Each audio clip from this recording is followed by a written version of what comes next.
Oh, hey, I'm glad you're here. I've said time and time again on the podcast that growing up in a video store informed how I see the world, how I interact with the world, and how I relate to the world. My childhood is marked by many film discoveries that I wouldn't even know why they were so impactful until I was so much older. For instance, watching something like 2020 Texas Gladiators felt dangerous and raw. The blood was bright red like paint, which felt just gross, and the camera replaying the nun slitting her throat. That's the opening of the film. I was blown away, both repulsed and intrigued, that push-pull that I think a lot of us search for. It would be years before I realized it was an Italian movie, who Joe D'Amato was, and how George Eastman directed the bulk of the film, at least all the dialogue stuff. Of course, I've talked many times about how my first Dracula movie was Andy Warhol's. Yes, The Blood of the Virgins. Pretty incredible, very memorable for a child. Also, a young me putting on Shogun's Assassin and knowing nothing of the Lone Wolf and Cub. That movie changed my DNA, from the glorious bright blood sprays to the wild editing of the source material to the soundtrack by Mark Lindsay of Paul Revere and the Raiders. We even did an episode on it with comedian Sean Jordan of All Fantasy Everything. Go back and check that out. Of course, there are the actors. The people you come across and you go, whoa, what they're doing is so different from anyone else on screen.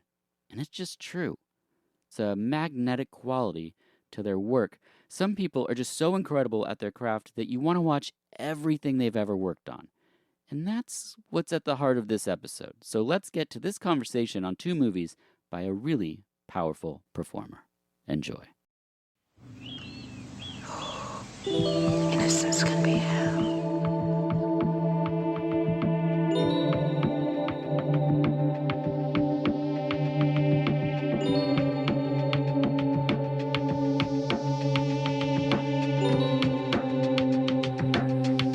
Innocence can be hell. Can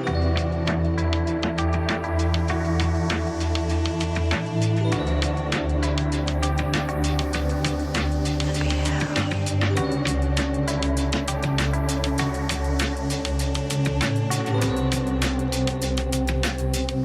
Innocence can be hell.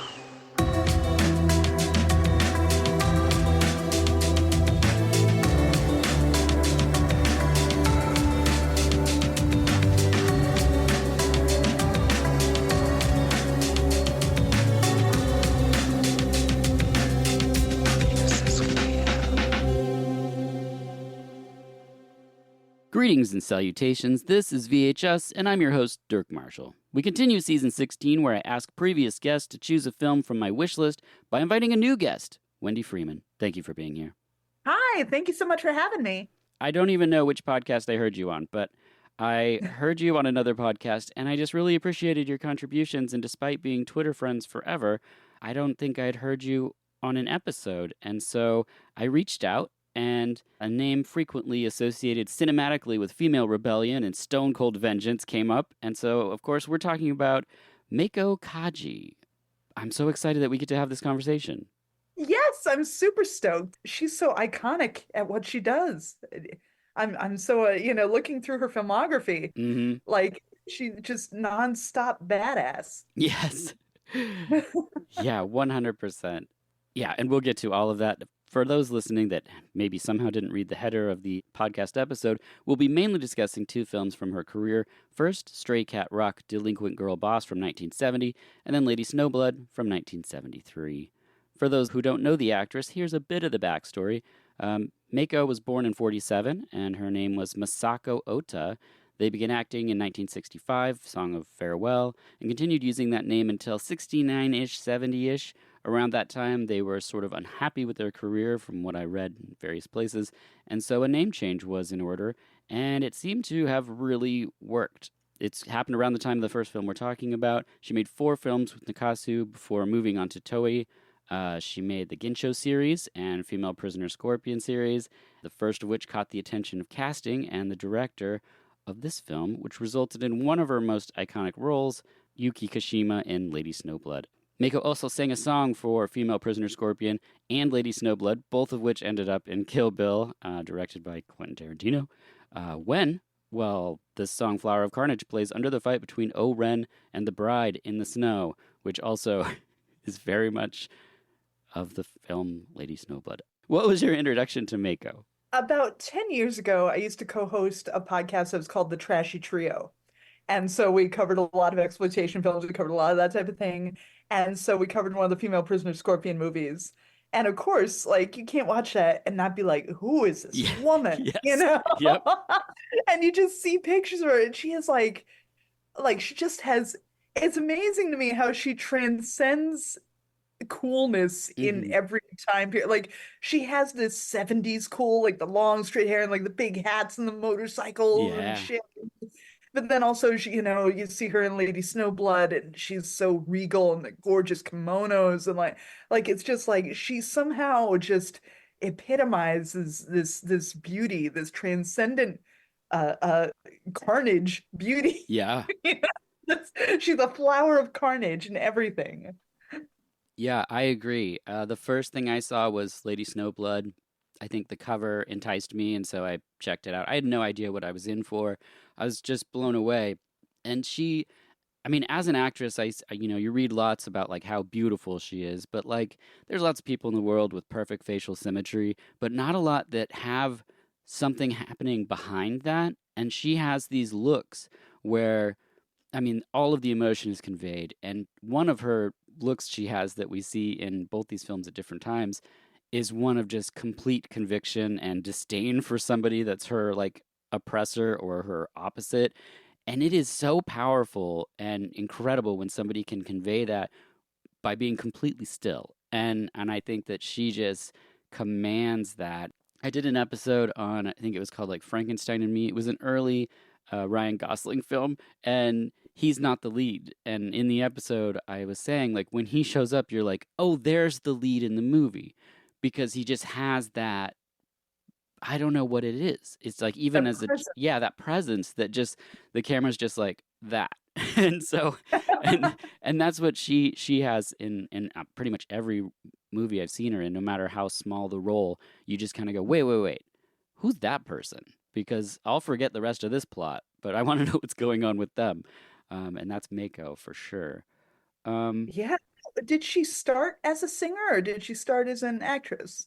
Actress, I believe she started. I mean, she was probably doing music not professionally through that, but I think her earliest she was discovered as a model. I know that, but I didn't read anything about music in the early years. I could have that wrong because I kind of just started where the acting started. But I did know Yeah. that she was first. I mean, obviously, someone saw her and was like, "Whoa, you should be a model!" Like, Of yes, course. something that happened to me in the '80s by Barbizon, which was actually just a swindling group that would get you to take like glamour photos and charge you I like remember four. Barbizon, yes. Yes, They always had those ads so you could be a Barbizon model. yeah, yeah. They almost You got were a me. Barbizon model is what you were saying. Yeah, my mom and I went to the meeting and they were like, "So it's $500 for the photos and da da da da da," and I was like, "Yeah, I don't think I'm model material." So we start with Alley Cat Female Boss, aka Stray Cat Rock Delinquent Girl Boss from 1970. This is from the Stray Cat Rock series of films that we both have the set of. Yeah. Yeah. And in having this discussion, I was like, I've watched all these. Let's talk about Sex Hunter. Because I had looked at somebody's list that were like, this was the best one. This is the one you got to talk about. And then I instantly regretted telling you that that's the one we were going to watch. Because some of these movies, when you get into exploitation and stuff, there's some themes and things that, like, I personally, it makes me uncomfortable. And I prefer not to, you know, wallow in those. And that movie really loves to do that. And and like really every 10 minutes I was like, "Oh no. Oh gosh." Because it says Mako like when Nikatsu started making more of their like porn kind of films, like Yeah. they're more like, you read the titles of any Nikatsu film Yeah. after a certain point, and she backed the hell out. Yeah, Like she she was was like, done. no, she refused to work Mm-mm. with Nikatsu after that. Yeah. Once again, she had standards in her real life too. So Yeah. Yeah. So what we did then was had a discussion really late in the game for this episode, and we were like, let's shift to the first film, kind of the one that started it all, which makes way more sense. I don't even know what I was thinking in the first part. I found one positive scene in in Sex Hunter, and it's really just an editing choice, and so that would have been a short conversation. So is Sex Hunter like, I mean, I know that it deals with like interracial couples and Yep. stuff, you know. So I mean, I'm imagining that being a Japanese film about interracial couples in the 70s was probably a different type of Yeah, I mean, it's really about anyone that's not Japanese. And it's weird because, a lot of these films have the same cast. And so it's confusing at a certain point once you've seen three of them because you're like, wait, he's a boxer. And in this one, he's not, but they also ride in Jeeps all the time. It's like, that's consistent. she's like a different character in all of them Yeah, too. that's Like really, that throws me off too, because like in the first one, I thought she was gonna be the badass main motorcycle chick, and no. she is not. That's another Yeah, pop singer girl. yes, yes. Oh my gosh. So anyway, to put a button on Sex Hunter, it's about these gangs, of course, and drugs and whatnot. But then her character falls for a person who is, I think, half African American, half Japanese. I could be wrong. And so they're really mad. They don't use racial slurs as much as calling each other like half-seas and things like that. But there's like a bar where everyone can drink that's not like pure Japanese, I guess. And so they beat up that bar and go back and forth with that kind of stuff. It's not what I'm recommending people. We're going to talk about Delinquent Girl Boss. So, for those unaware with this sort of genre, you can trace delinquent youth films back to like the 50s, stateside with things like Rebel Without a Cause. In Japan, they had Crazed Fruit and Punishment Room and a few others.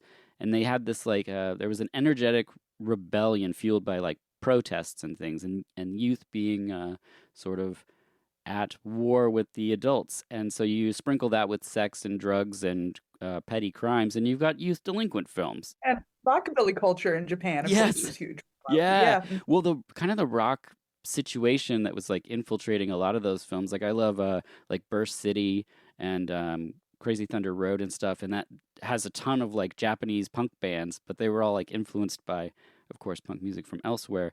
So this genre is interesting because it is or at least up against exploitation films, but it also yields a lot of strong female characters, which is without like putting them through the paces like I spit on your grave or something. You know what I mean? Like there can just be someone who's strong for the sake of being strong, which is something I always appreciate. Um, so let's talk about some of the people involved in this film. Yasuharu Hasabe, who did Gangster's Morals, Naked Seven, and Sukapondeka Dirty Mary. It's written by Hideshi Nagahara, who did Return of Godzilla and Mechagodzilla, I think, or Mechagodzilla versus Godzilla, one of those two. It stars Meiko Kaji, who we've already discussed the backstory of. It also stars Akiko Wada, who was in the Stray Cat Rock movies, was the voice of King Koopa in the Super Mario Bros. Great Mission to Rescue Princess Peach, and also Marge in the Simpsons movie in Japan. Oh wow. Yeah, talk about range. Akiko is the other singer that we were talking about earlier in the conversation. It also stars Tatsuo Fiji, who was in The Realm of the Senses, A Gangster's Morals, and this series as well. I love The Realm of the Senses. Oh I my love gosh, me too. it's such a nasty movie. I love Yes. that movie. It's one of those films that, like, first of all, in the realm of the senses, and people are like, oh, it's like, like a sensual movie or whatever. And then you watch it, you're just like, whoa, you can do this? Like, holy Yeah, in smokes. Chicago, also, in addition to the fact that we have an industrial music museum, we also have a leather museum. They do movie hostings. They've been Whoa. like fetish movie nights and stuff. And so yeah, they had a In the Realm of the Senses play one night, and Oh I didn't get no. to go. I was really bummed about that. That would have been great if they served little crudité and things. I mean, I don't know. There's ways you could go with that film, for sure. The synopsis: a girl gang goes up against criminal organization of the Seiyu Group. Following a mixed boxing match, blood is shed and friendships are tested. I always forget this is the boxing one, but it is, and that's where they start. I love this movie in relation to like right before this, I had watched an Alan Delon film called Rocco and His Brothers. You ever see Nice. that? Yeah, Where yeah, the boxing movie, and of course I love Raging Bull. I love stuff like that. I love anything where like somebody has to throw a fight or yep, somebody Charles Bronson, Hard Times, isn't that yeah, the same kind of yeah, anytime you involve gangsters and boxing, like I am here for it. yeah, But this one takes such a great turn because it's the girls who like have to rescue this yeah. idiot boyfriend who tried to join like the right wing fascist gang or whatever. Yeah, There's a lot of different things that are kind of signature to this series that I really enjoy, and it kind of wins me over anytime it happens in these films. And one of them is the rad music. There's just Hmm. like, because when even when you have in these films violence, knife fights are aplenty.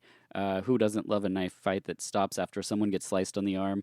Um, and the chasing, even later on with the awful sexual assault, they have this vibrant music playing over it where you're so conflicted about like how am I supposed to be feeling right now? Like it has this levity to it, which is fun, I guess. This movie has one of the greatest dune buggy chases. Oh, Like, these how often do you get a really dope dune buggy chase in a movie? these these films love three things: motorcycles, jeeps, and dune buggies, And yeah, and unfortunately, unfortunately, sexual assault.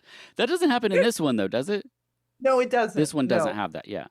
I don't think Uh, so. But I think somebody gets burned or there's something a like lot that. of burning, a Yeah, burning a lot scene. of burning. There, and again, the music that's playing, I'm like, this is pretty great.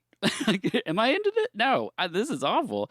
And then you look at people's faces in that scene because they're burning her for a long time. They have like a torch on her back, and there's people just grinning. And I'm like, no, if you were in that room, you'd be like, this smells terrible. This smells Right. really bad. Like, You'd be horrified. You'd be covering your nose. yeah, Absolutely. yeah. Ugh. Anyone smell burnt hair? This is horrific. Yeah, that's the dune buggy situation. I mean, they just decided they're like, you know what's cool? No doors on a car. That's awesome. And driving with your feet up on the dashboard and just one guy standing behind for no reason. Just standing behind, holding onto the bars with his sunglasses on. That's what they do. These films also, pretty much all down the line, have great book opening ending shots. Like in this one, you have Akiko riding up to the screen on this motorcycle, and you don't know the gender of this person. You just know they're badass, regardless of either way. And then like the movie ends, of course, with the spoiler alert people driving off. Like it's just like okay, off to the next adventure. And I would have watched 5 of those. Akiko is a great character, so badass. And so much sexual tension with Yes. her and Mako. Like I thought they were super hot Uh huh. together. I thought it was like I thought they were so sexy together. They totally had so she had way more Yeah. chemistry with her than she did with her idiot boyfriend. Yes, which I was like, I don't believe this guy at all. Those two, Yeah. yes. Uh, Yeah. but Akiko goes to this gas station, and then there's a lady that hops on the bike and is like, "Give me a ride, and I'll introduce you to hot ladies." And she just kind of smiles because she thinks that it's a guy, and Mhm. and she's she takes off a little bit, so she falls down, and then she's like, "All right, get on," and you're like, "Who is this person? They're up to some trouble, but I like them." Yes. Also, I love the fact that like the club is the safe space. Yeah. So like that poor band has to play like the world's longest set because everybody has to like keep barricading themselves in this club. I don't know if it's a real band in this one. I know in Sex Hunter they have the Golden Half, which is a Japanese band performing. And that's the other thing these movies love to do. They love a club and they love live music. Like that's always happening, no matter The what band type of is meeting you're introduced in the having. credits. Yeah, the band is introduced in the credits. I forget the name, Oh, but it they are is. introduced. So Okay. so like they must be a real band. Yeah. All right. I don't know. Oh, that's good to know. My daughter kept coming in, and so I kept pausing it because I was like, I don't know which one of these this is because I watched them all before when I got the set all in a row, and then it's just a blur. I'm like, all I know is Mako's in this, and like, How old's your daughter? she's 10. Oh, Yeah. not old enough for this. No, she's also really put off by like blood. She's not into any scary movies whatsoever. She came in and I was watching a Nobuhiko Obayashi film from it was one of the ones with just like a girl in a motorbike or something like that. And she just sat down and started watching it, subtitles and everything. And I was just like, what is happening here? So I have hope that I can get her to watch some things, but maybe not start with Stray Cat Rock. Yeah. I don't want her and her friends to get ideas. I hope that I hope one day we could get a Spider-Man movie that integrates dune bugginess Yes. like the way that the way that Stray Cat Rock embraces dune buggies. I mean, bring them back. I mean, you never see them. No, Yeah. it would make it super cool. Bring back dune buggies. I recently had a tweet just going crazy. And it was just like, what movie did you see the most in the theater, basically? And it just went bonkers. And lots of people love Spider-Man. I didn't know this. I haven't seen really any Spider-Man movie. If you said, "Hey, did you see the Doom buggies in that Spider-Man movie?" I'd probably watch it. You'd Well, I trick mean, me. there's that spider buggy or whatever he had in, for a brief time. But yeah, my answer to that was I lived near a dollar theater Mhm. during the time the Casino Royale came out. Oh So I yeah, saw it times. I saw the nice. movie. And then also, like, I remember I was single-handedly trying to save Atomic Blonde and Man from Uncle. And I went to see each of those at least 3 times. I feel like a lot of people did. Not those two movies, maybe, but like a lot of people just single-handedly tried to like sway the Yeah. theaters to be like, "Come on." And now that I think about, like, both of them are like German Cold War films. So what the hell was I thinking? I don't know. Apparently, I really want to rescue German Cold War films. I love that. Our dollar theater had Edward Scissorhands, and so my friend Aaron and I were just like, "Do you want to go see Edward Scissorhands?" And that's like what we did. Like all through summer, like we were watching Yeah. this like clearly. Okay, well, so that's the one I probably seen the most in the theater. As an adult, probably, well, in my teen, Train Spotting. I was very moved by the movie Train Spotting, and then probably Devil's Rejects. But Yeah, and also I remember whenever there's a screening of Taxi Driver, I would go see it. So I've seen Taxi Driver, I think at least 5 times, 5 or 6 times in um, the theater, including a I'm 35 probably at millimeter. 2 or 3 because I did the same thing. Mhm. Anytime like The Shining or something would come through that you're like, I have to go see this. Like I saw Akira that way. Was not. Oh, Videodrome. I've seen Oh Videodrome at yeah, least times. Yeah. nice. In this film, they have knife fights again. Very popular in these movies. They love to settle things in a field or an underpass with a knife fight. But the cool thing in this one is Mako puts razor blades between her fingers, and Mhm. she's like backhanding people, and I was like, that's pretty cool. Like, I mean, if you're gonna have a gang, you gotta have some cool tricks, and so they do implement some cool fighting in here. Also, editing wise, I think there's some really interesting choices that happen in this film. One of which is when I forget the two characters' names, but they have a discussion outside of a club, and we get a split screen where we can see him facing away from her and her facing him. And then when he turns, it's just really interesting how they kind of bleed the cut in the middle of the. It's a wild choice, but I was like, oh, okay, I like this. Like, it's not just straightforward run and gun it. I do feel like the writing, cinematography, and the director are trying to do something really interesting with the story and not just like be like, here's this thing. Even from a casting standpoint, I think all the characters are very interesting. But that's one of my problems with Sex Hunter is that there's two characters with the same name. And so in my notes I Oh. was like, this is gonna make no sense. Like another point down for that film. But Six-Figure, a D, big yeah, flat. yes, Steve. Don't watch. Don't. I mean, for a completist, okay, but it's just not a fun time, really. Like this film, I think has some moments like it has a lot of energy. I think it's very interesting to watch, especially within the context of these like delinquent films. I love to see Akiko show up on the motorcycle and terrorize the dudes that were gonna turn the Yes, fight. Oh man, yes. She was so cool. I loved it. so cool. I mean, two really cool characters in this film, which is probably what propelled them to make more. I know series were kind of popular at the time, but they're probably the reason that we got so many. Hmm. And also, it's another thing. Like, she quit the female Prisoner Scorpion movies, like, at the height of their popularity. Like, Yeah. that's when she just quit films. Like, she was just like, "Yep, we made 4 or 5 of these. They did really well. They're still really popular." They wanted to sign her to like a 10 picture deal, and she Yeah. was just like, "I'm out." Yeah. I feel like she definitely has. It seems as though she's someone who's been in control of her career. She seems like she's been Oh, very. for sure. Yeah. Yeah, which I again completely love. She just seems like such a like a force, and I love these creative forces where they're just like, I'm gonna go do this thing, and then she goes off to do all the music and everything, and that kind of takes more of a focus for her, and that's I love Now, that. here's my question. Yeah. So in Japan, and obviously in these other Asian countries, you have these actors who also have these big singing careers, these big idol careers. Yeah. Like we were Yeah. saying, like Jackie Chan had albums. Like Tony Leung, I think, had a music career. I don't know. Like a bunch of these Hmm. people have also had music careers. And so why is that so accepted? Whereas like here, like we laugh so hard, you know? Yeah. If Jennifer Lopez wanted to sing a theme song, we would think it was totally stupid. Yeah. Well, because especially like, like Will Smith in the 90s forever, it was like Wild Wild West. And in Black, It's yeah. these kind of goofy blockbustery things. But this is like a female prisoner scorpion and I'm going to sing a song. Like imagine Jennifer Lopez being in a female prisoner scorpion movie and being like I'm going to sing a song about it. It's not The director told her to sing it in character.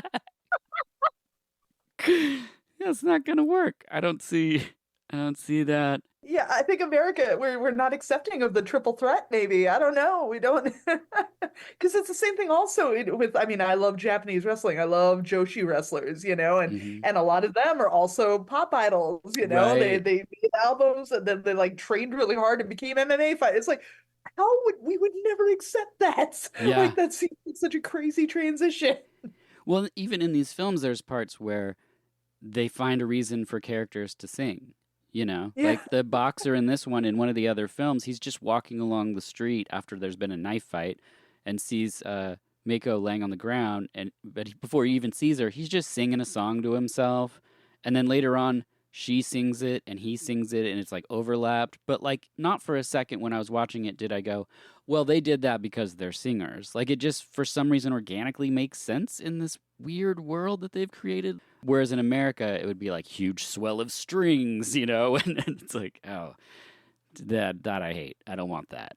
Yeah. Like we always respect the people. The only sort of singer turned actors we respect are people like David Bowie or Chris Christopherson or like people Yeah. who didn't feel the need to push their singing in the context of the movie. It's like we accept that they were like separate things. Yes.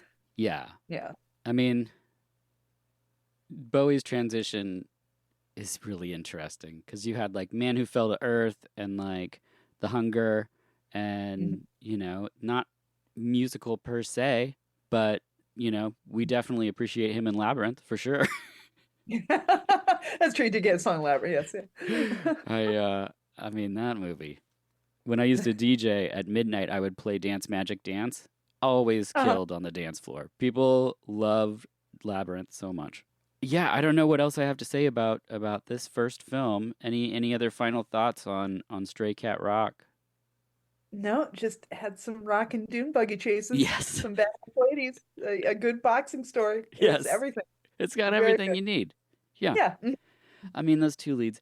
I will rewatch this one again just because of like Akiko and I mean it's such a cool character. I would love to see where that character went. Excellent. Well, we're going to take a quick break and we'll be right back after this.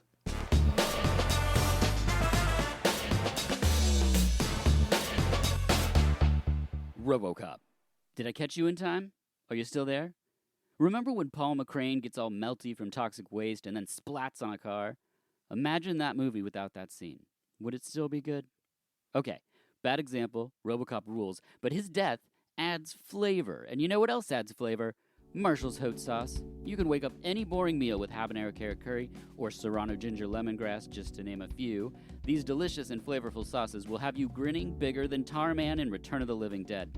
Marshall's Hot Sauce even has a new line of seasonings, including an incredible barbecue rub, where they soak dates in whiskey and then freeze dry them and powder them to add a little sweetness with no added sugar. There's also chicken marinade and even a volcano sparkle that'll make your body melt, just like in the movie Body Melt. The best part is you can enter VHUS Podcast at checkout for 20% off. So liven up those meals and your taste buds at marshallshotsauce.com and enter VHS Podcast for 20% off. And now, back to the show.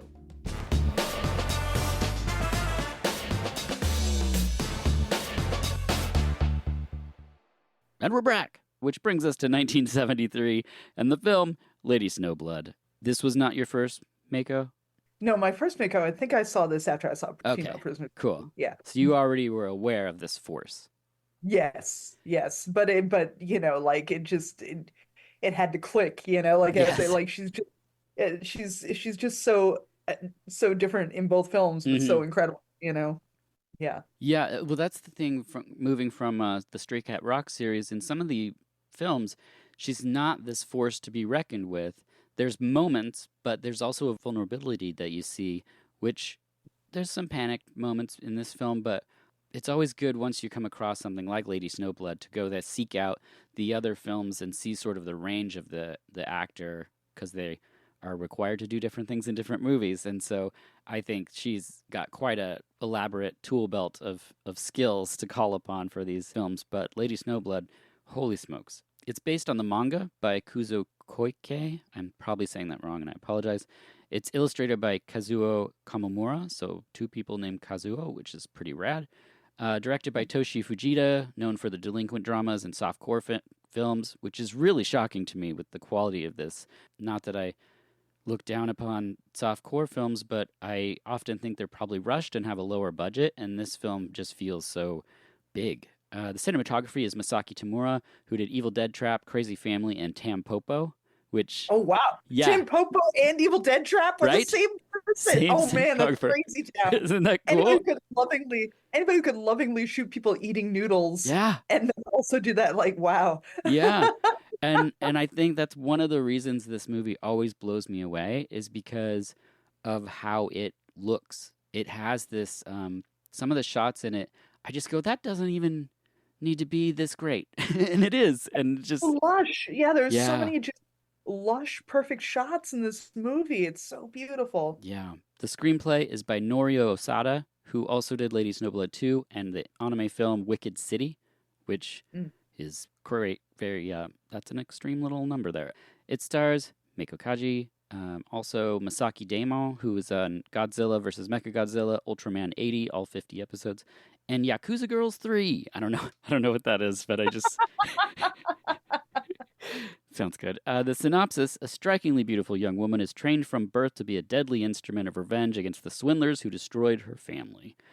For the sake of this conversation, we'll just kind of go sort of chronologically because there's so many amazing things going on in this Even though the film. movie itself is not chronological. The movie Yes, itself bounces around so much. it Yeah. does. And I always forget about that too. And then I watch it and I'm like, oh, right.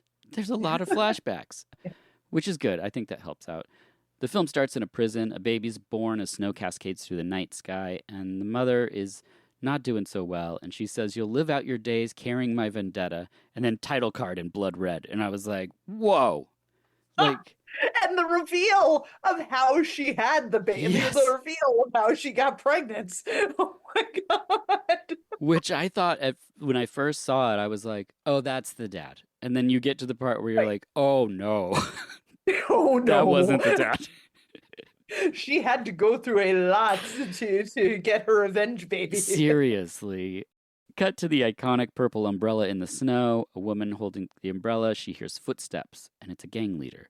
She flips, cuts a dude's arm off, and makes quick work of pretty much everybody.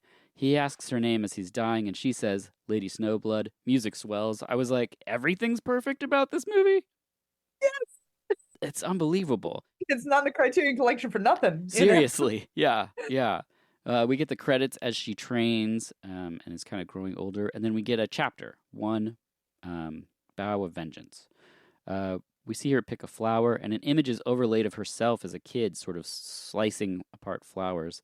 She enters a village, is led into the woods, and attacked by a bunch of people who intend to sexually assault her, something I forget about every time. All these movies, every Japanese movie of this era, it's going to involve I this. think my brain just always goes, well, we don't need that detail, and focuses on all the other stuff. And then when I watch something that I've probably recommended to someone, I'm like, oh, no, okay, well. But at least it didn't happen. Right, yeah, So, because she's amazing. And the leader comes in to stop them all because she killed the gang lord. That's what we saw happen in the beginning, which is awesome. And then we get this little, even before we're born, we were marked by karma, which is a little line there that I was like, oof, chilling. Thankfully, this wasn't me. Like, I think if I was growing up and someone's like, you're an instrument of death, I'd be like, nah, I'm not going to be good at any of these barrel things and stuff that she has to do. Hey, the tests, the feats of strength you had to Yeah. learn as a child to Yeah. fulfill prophecy, you know? Any training motif or situation where they're like, your skills will acquire and get better. I'm pretty sure I'd just get worse. I'd be like, I like this less and less every time you put me in this barrel. Next is a whole section about the draft and a war. It was fascinating. The bullshit they were pulling on these people, the scam Yes. that resulted in that man getting killed. Like that was, Mm-hmm. yeah, that was a very uniquely Japanese thing. Yeah. Something I was thinking about, because this was one of like kind of the first big artistic flourishes in the film, is there's a lot of movies that I didn't know were adaptations of manga that I absolutely love, and they're so stylistically creative and different. And I'm putting together that these directors in Japan basing films off the manga stuff because it's so stylized and incorporating that into film, that's what I really love. And I don't think this works, just so people don't think that I'm saying the American Ghost in the Shell is a great thing. I'm saying that in Japan, where the source material is coming from, those directors, I mean, it's just what an amazing thing to have in front of you. Like it's like storyboards and getting to pick and choose these like different scenes. Because this film, I don't know the original manga, but there's shots in it that I'm like, I could see that illustrated by this artist. Like it's just so creative and just And sort then when the movie takes that meta turn, of. Hmm. like Yeah. that was surprising to me too. Yes, seriously. Next, it's 1873. We see a man and a woman and a child in a field. Surely nothing will go wrong here. Suddenly, a bell rings, and a woman grabs the kid, and the new elementary school teacher is slaughtered. And then a woman cradles his head and looks up at the four killers, and that's the shot that we see in Kill Bill, Quentin Tarantino's film. It's Oh yeah, oh one of yeah. many things that I'd said this in a previous episode, but I had watched Lady Snowblood and Lady Snowblood 2 so long ago. And then when I watched Kill Bill, I was like, there's something about this that I don't trust. Like, this is kind of like pre internet ish. And I was like, I don't know what it is. And then when I rewatched Lady Snowblood, I was like, oh, This entire movie was this lifted. was Yeah. all lifted for that. And But once again, and I say this, like I have such a love-hate relationship with Tarantino. I feel same. we all do. I have such a parasocial relationship with him Hmm. as a person, I think, you know, and it's like, but he has that effect. He has the Hmm. Tarantino effect where like if it wasn't for him, I wouldn't have seen John Woo. If it wasn't for him, we wouldn't Mm. be looking at Lady Stuff like because of him, we have so many things to be indebted to. And if it wasn't for him, like her albums wouldn't be getting re-released. Mako Right, right. Kaji wouldn't have had this, you know, like directly she had a career resurgence because of Kill Hmm. Bill, you know? So it's like for as many dumb things as he says, as many stupid things as he does, it's like he's definitely one of the premier sort of film preservationists, you know, Hmm. like for most of us, right? Yeah, no, I totally agree. Very well said. I think for me, I struggled for a long time pre-internet because I didn't think the information was getting out there what he was lifting from or homaging, whatever terms you want to use. I mean, filmmakers do that all the time to sort of hold a light up to some of their favorite things. And but and I felt this way about music, all kinds of different stuff. I was just like, you like Radiohead, but have you ever heard Autechre or any of the people that their electronic stuff's coming from? And Or like I was a big Red Hot Chili Pepper fan in the 90s and then I heard Gang of Four. right. Yeah, You yeah. know? Yes, yes. Great example. Yeah. And so, like you're saying now, it's helped me come to terms with his career because the conversations are now in podcasts. They're now like he's, in articles saying like, yeah, this part of Lady Snowblood, or that's why I had this person be the sword maker in Kill Bill. It's like I'm I'm better at being like, okay, as long as credit is due and like people are discovering, like this film, Lady Snowblood and things like that, then I'm like, okay, great.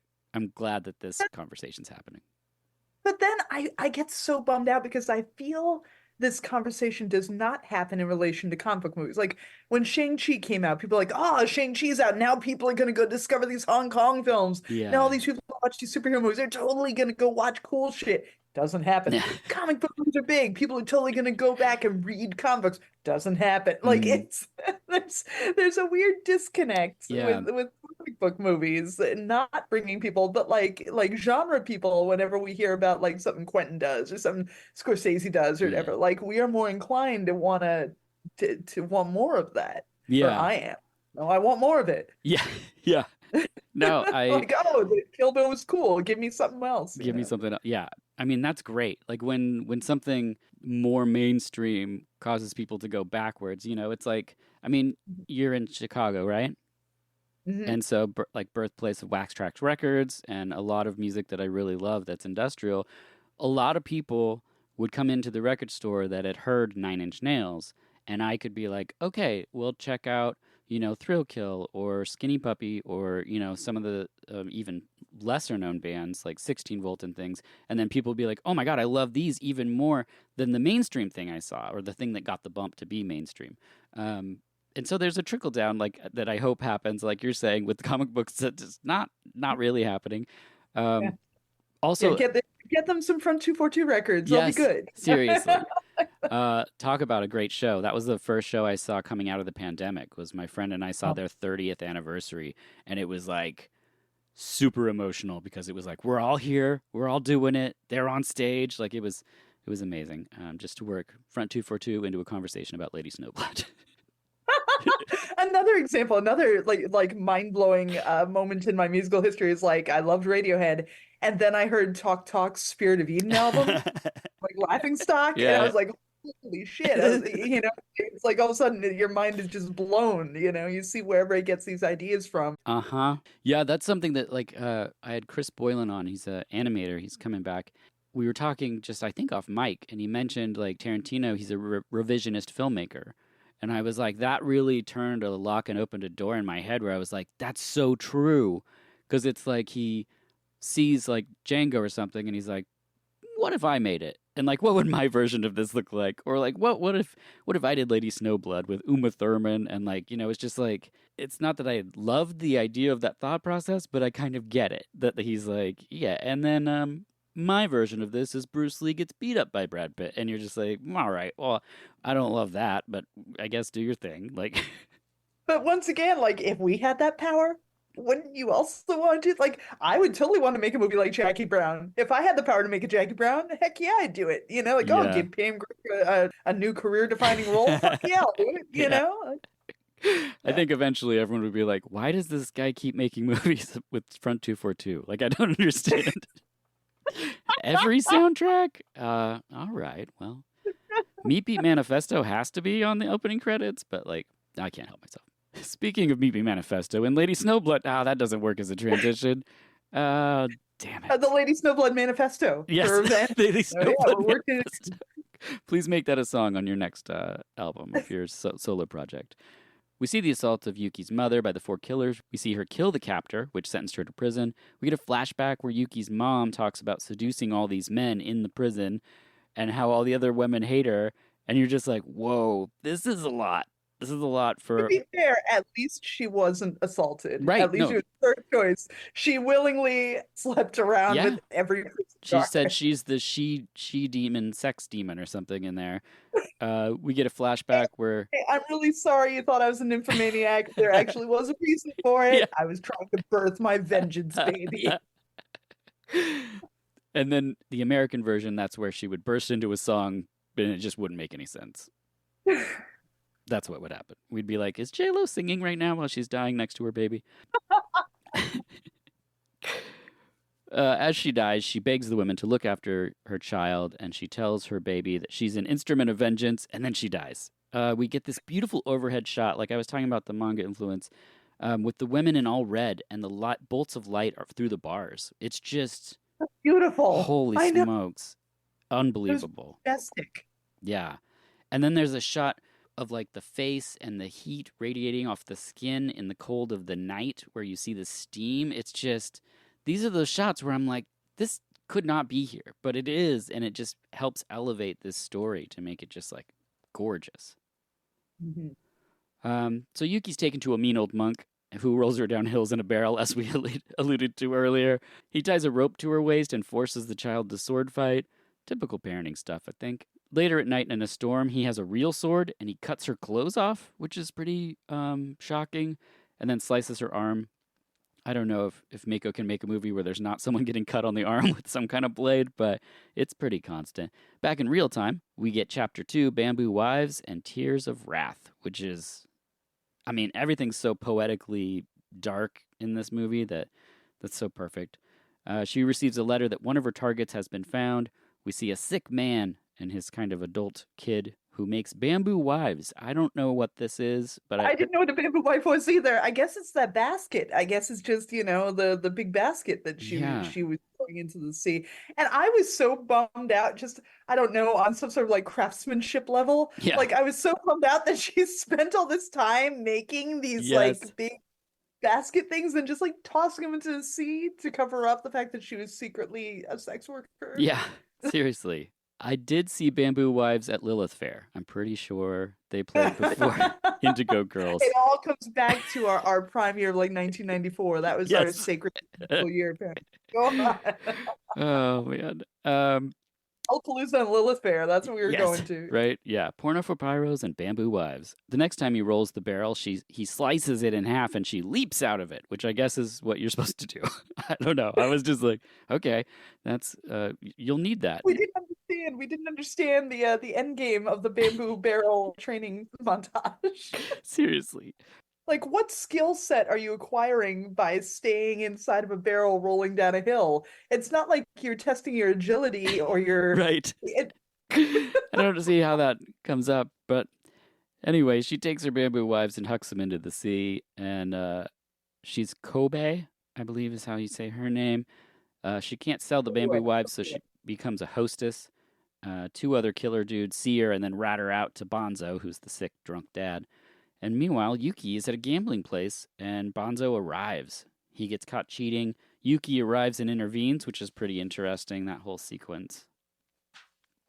Yuki sees Kobe and says, if anything happens, you can come to Tokyo. And then sets off. She sees Bonzo drink more and says, it's time to go. And this is part of that commanding presence that she has where he doesn't even argue. She's just like, time for you to move on to the next chapter. And he's like, well, damn it. Okay. It's pretty great. So they go to the edge of the sea and she confronts him and slashes him and he dies in the crashing waves and it rules. There's so much blood. It's so blue and red and like. Then I'm confused because she then drags the body up on top of the cliff and then just throws it right back into the sea.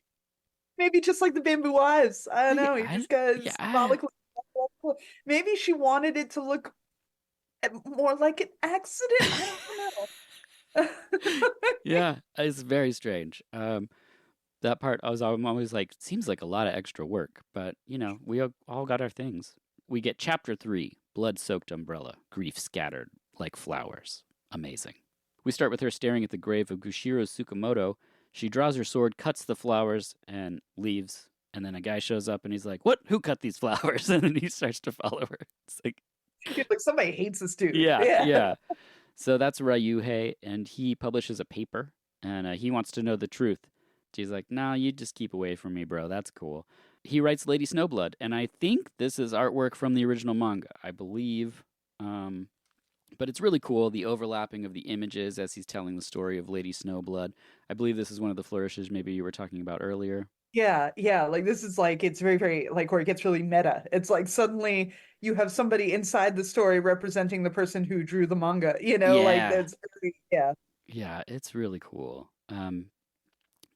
Ryuhei is like, "I write the truth," and Bonzo's daughter is like, "Hey, Yuki did what?" Yeah. Way to ruin it for this poor girl that she was trying to help. Which is great because if at this point of the story, you need more vengeance. So that's what's going on. The cops, Multiple generations of Yes, vengeance. yes. The younger, yeah. the cops show up and are like, "Hey, everyone's worked up about this. Come down to the station." And he's like, "Oh, all right." So they beat him up, and then Okone, is that her name? Correct, right? Yeah, so she was the woman from the original gang who murdered and tortured and tormented the mother. Yeah. Yeah, she reveals herself, and then she beats him, demanding to know where Yuki is, and he's like, "I don't know." And then the cops run into Yuki, and she just starts slicing and dicing people in this courtyard. It's so cool. You get the blood sprays, things that like I'd probably only seen in like Shogun Assassin. I hadn't seen the Lone Wolf and Cub series before I saw this. So I was like all in every time someone's like holding their throat and spraying geysers of blood. It's really, really time I ever saw that sort of blood spray was probably like Takeshi Miike. I think I Yeah, probably yeah, because I think like early on I had started watching like Ichi the Killer and all sure, those yep. films and like, seeing, like, weird blood. That may have been my first exposure to weird Japanese blood spray. That's a good question. Like, what was the first time you ever saw that? You Yeah. know? Well, I just know because in the video store that I grew up in, we had Shogun Assassin. So like Mhm. I saw the image of him with the kid in the cart and I was like, "What is this?" And then put in that weird film that's like cut up two other films and then, this crazy score that I absolutely love. And then I just wore that tape out. I just watched it so much. But then I would watch other Mhm. ninja movies and stuff and they didn't have this type of excessive blood carnage, just Yeah, the I'd like to geysers. know what is the history of like that particular thing? Because it's so uniquely Japanese. It's so uniquely I uh Without knowing, my guess is it comes from the manga source material because that's how they would draw, like, blood being slashed out of somebody. It's going to be this gratuitous spray. And so that would be my guess, but I don't know. That's a great question. listeners, if anybody knows, if anybody's done the history of arterial blood spray in Japanese cinema. Yes, please. All the phone lines are open now, so call in. And if you have any opinions about your favorite Meepy Manifesto song, Please include that and Why It's Mind Stream, remixed by Aphex Twin.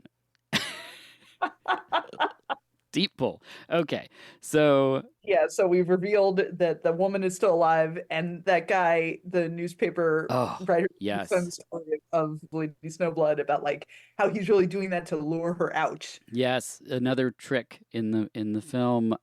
But Okone has a gun and she holds the reporter hostage in a great sequence where Yuki enters and he throws himself over the candle to darken the room, and then she slices. There's a sand bomb that explodes in there. Okone escapes.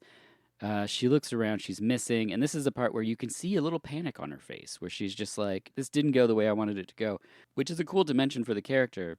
I see her, and I'm just like, "We're all dead." Like that's, and she's one You step know, ahead of also us. I thought obviously I thought a lot about like John Wick when I watched these, and when I watched this, Mm, like I thought about, when your life is so consumed with this vengeance, like what is the purpose? Where is your humanity? mm, Do you have any humanity left? Like what is the vulnerability? Much less somebody raised to know that she's only 20, like she keeps saying like I've spent 20 years training and knowing, and yeah, living for this moment, it's like what do you have left? When is your end game? What are you doing after this? yeah, yeah. And sometimes nothing. Sometimes it's just like that's the whole kit and caboodle. This episode will come out right after my episode on Cold Hell. I don't know if you've seen that film, but I really love it. A lot of people sometimes take issue with it because it's like the thing I love about it is much like Yuki in this movie. The main character is she's such a badass, and there's no like training montage to become a badass. This has a training montage, but when she's a kid, but there's just like there's an aspect to their life that makes them a formidable force. And so when someone thinks they're going to cat and mouse this character, no. Like she's like, "Nah, that's not how it's going to work." And I love movies like that with these strong characters and then we already know who the bad person is. We know they're going to die, like go and get them. I don't like so much movies where they're gonna torture the person to a point where they're almost gonna die and then they kill them. It's like I'm really good without that section. Like if I see there's a vengeance movie, I really try to suss out like is this one of the ones where they're gonna make us really suffer before we get the payoff, or are we gonna have like a clear cut like I want to feel like we're On a one scale step on a ahead. scale of one to martyrs, where does this film Yes, sit? exactly. That's, Yeah, yeah. it's usually how I go. Yeah, martyrs. Okay.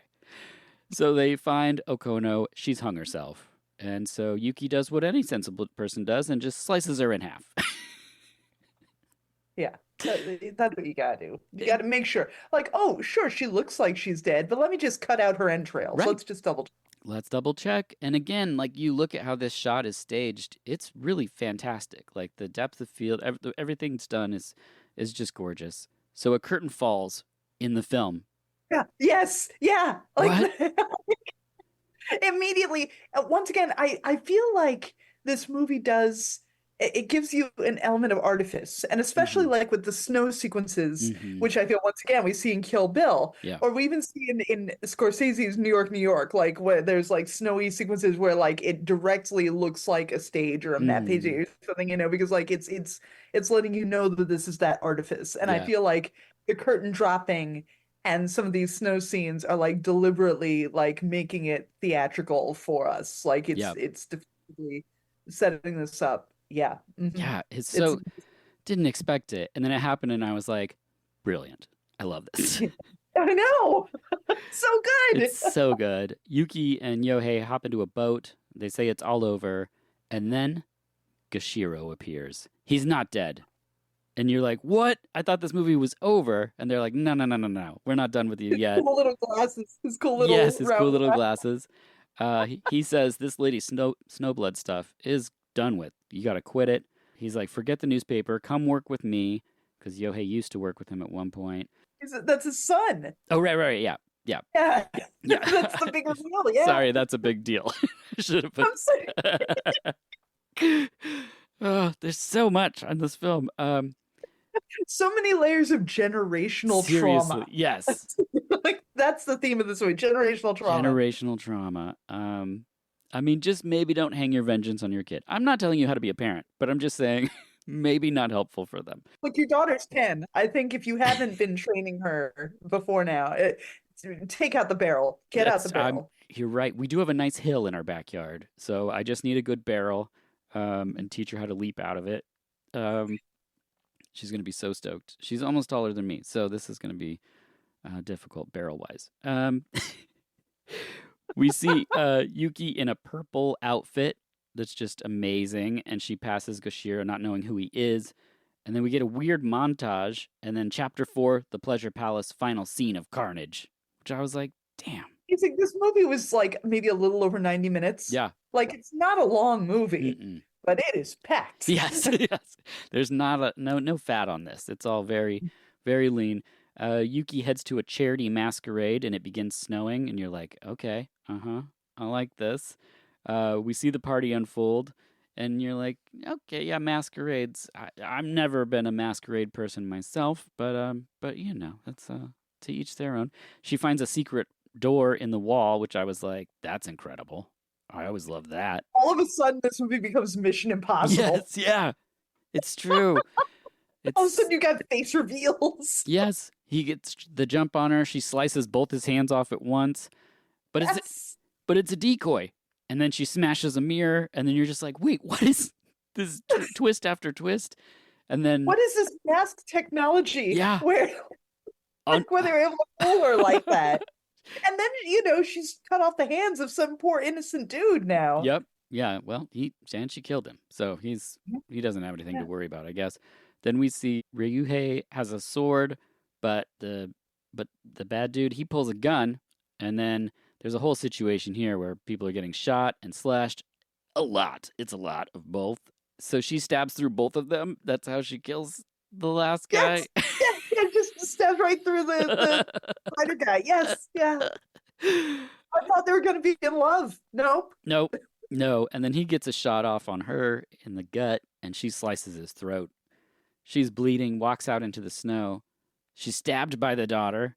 So it's like more vengeance. On the other side, too. It's not even the same side she was shot on. Probably for the best. Cue music as she collapses and then howls into the bloody snow. And then this is one of those things the film does. A new dawn begins, and this beautiful light cascades across the snow and her body and the blood, and she awakens, and that's the end of the movie. It's so good. It's just like, because you think like, oh, kind of a bummer that she's dead, and then she opens her eyes, and you're like, yes. But No, that, I have not seen the second one. I need Hmm. to see the second one, obviously. I think that's also on Criterion Channel, if I'm not mistaken. I will look for that. oh, it might be. It's on the disc. If you buy Lady Snowblood from Criterion, it comes with both films. Okay. Mhm. Yeah, it's weird. The second one is it's a rap musical, so that's bizarre. But Electric Boogaloo? yeah, Yes, yeah. Lady Snowblood 2 Boogaloo. yep, two shorts in it. It's weird, but it's worth checking out. No, the second one's good. I think the first one is kind of untouchable in its scope and achievements. But yeah, that is Lady Snowblood. Any final thoughts? Just beautiful. Yeah, Such a gorgeous movie. yeah. Two fantastic performances from a wonderful actor. This is actually the first actor spotlight we've done in 16 now seasons of this podcast. We've never just looked at one person's performance. So I'm so happy to have you here and to have this opportunity. Yay, thank you. I loved it. Where can people find you? Well, if you want to find me as a drummer, you can find me in my band Sunny Veneer. Mm-hmm. Our most recent album is called Doves and Herons. It's available on Spotify and all those other places. If you want to find me on Instagram, wfreeman2112, I'm there. And also, I have a synth pop solo project I'm working on. It's called Marital Streep. So you can find Marital Streep on TikTok, and hopefully within a month or two, you'll be able to find that on Bandcamp and SoundCloud and all those things. I will certainly keep people updated, but yeah, if you like, sort of like, hip hop beats and also, that sort of 808 bassy I kind do. of Yep. atmospheric synth kind of thing. That's what I aspire to. That's what I go for. So. I love it. I can't wait to hear that. I did hear the Doves and what was the Doves and Herons. Yes, and it's really good. So people should check that out for sure. Such a pleasure to meet you. Thanks for being here. Thank you. And thanks for joining me to celebrate such a wonderful actor. As always, I'm Dirk Marshall, and this has been VHS. What you really want?